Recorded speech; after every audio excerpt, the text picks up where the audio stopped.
The notebook in your bag is not preparation, it is a hiding place.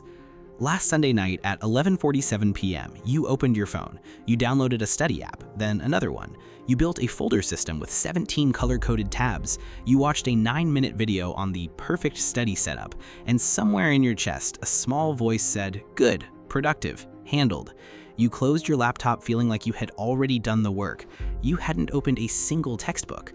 In exactly 4 minutes, I will show you the exact neurological glitch that convinced your brain a shopping cart was a study session. But if you try to fix this right now using willpower, you will fail by Tuesday. Here is why your brain was never the problem. The chemical was. Picture this. You're standing in the stationery aisle holding a notebook with a soft matte cover. You feel a small lift in your chest, a little spark of yes. That spark is real. It is also a trap.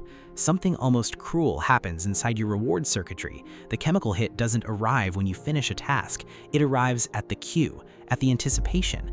The second you imagine the future version of you, calm, organized, finally studying, your brain pays itself early before a single page is read.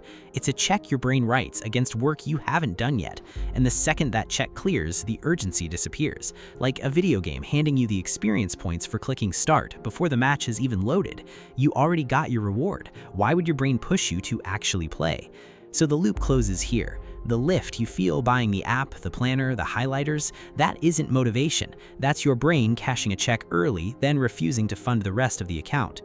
There's a second trap, even sneakier than the first. It has a name: moral licensing. Once you've done something that feels virtuous, your brain grants you permission to slack off right after because it believes the credit is already banked.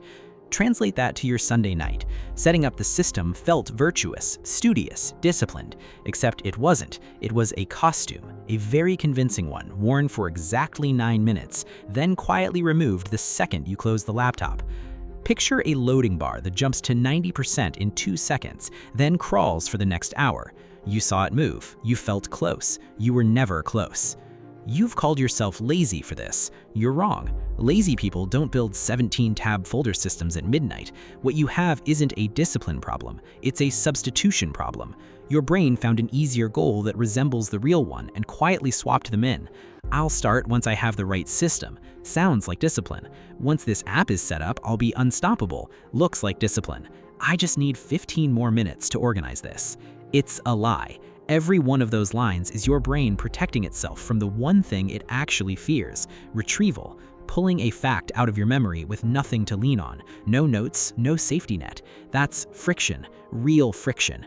Buying a notebook produces 0 friction and a guaranteed chemical hit. Of course, your brain keeps choosing the notebook. It's not weak, it's efficient, and efficiency is the enemy here.